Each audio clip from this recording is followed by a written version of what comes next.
Olen Janne Tapani Simala-Saarenketo ja toimin Korintti-musikaalin ohjaajana. Korintti-musikaali kertoo kahdesta nuoresta ihmisestä, Kassiasta ja Apolloksesta, jotka ovat saapuneet Korinttiin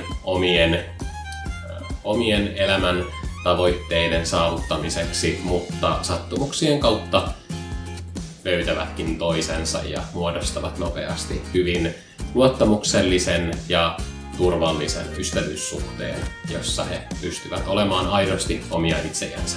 Se, mikä Kassialla ja Apolloksella erityisesti erottaa heitä toisistansa, niin on, että he ovat eri uskontojen edustajia. Kassia on Rooman uskontoja opiskeleva papitar, tuleva papitar, kun sitten taas Apollos on ihan Paavalin opeissa ollut kristitty.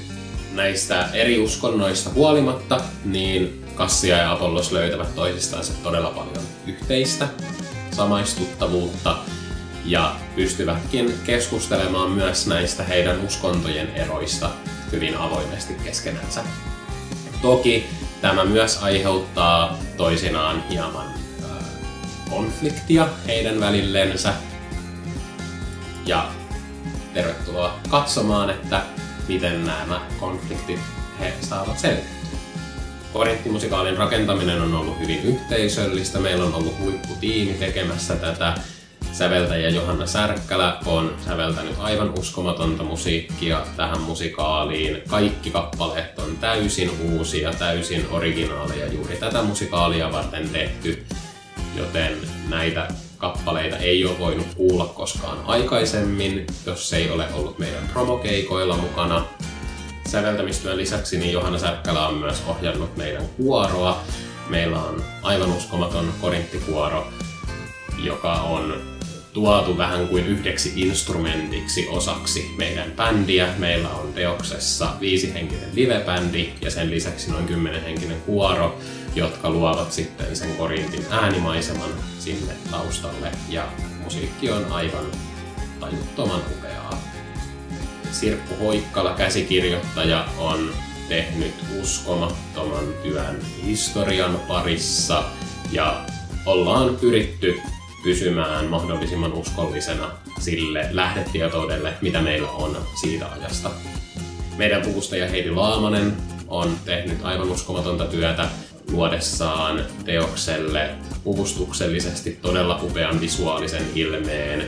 Kaikki puvut on räätälöityjä, käsin tehtyjä juuri meidän näyttelijöitä varten, ja niissä ollaan kanssa pyritty kunnioittamaan sitä sen ajan henkeä ja luomaan mahdollisimman aitoa mielikuvaa siitä, että miten ihmiset ovat siihen aikaan pukeutuneet.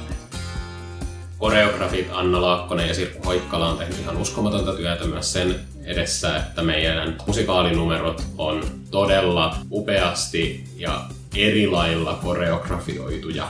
Sieltä löytyy erilaisten tanssityylien mukaisia liikkeitä, ja jotenkin nämä tanssitkin korostaa sitä koko Korintin kulttuurien sekoitusta, jossa on ollut juuri nimenomaan erilaisia ihmisiä, ja myös kaikki koreografiat on hyvin erilaisia toisistansa. Meidän näyttelijätiimi on tehnyt todella vaikuttavaa työtä ottaen haltuun todella isoja hahmoja. Ei ole mikään helppo musikaali, käydään läpi aika isoja teemoja, isoja asioita, ja ohjaajana olen pyrkinyt luomaan meidän näyttelijöille turvallisuutta siihen, että pystytään tämmöisiä teemoja ja asioita käsittelemään, kuten vaikka väkivaltaa tai eriarvoisuutta. Ja meillä on ollut tosi hyvä henki teoksen edetessä, ja ollaan saavutettu aika uskomattomia suorituksia, ja innolla odotan, että pääsette näkemään, että millaista työtä ollaan saatu aikaiseksi. Kaiken kaikkiaan Korintti on todella monien tekijöiden summa, ja uskon, että yleisölle tulee välittymään se yhteisöllisyys, mitä me ollaan saatu kokea, kun tätä prosessia ollaan tehty. Ja rohkaisen jokaista katsojaa tulemaan avoimin mielin katsomaan meidän esitystä. Ja lämpimästi tervetuloa katsomaan Korinttimusikaalia.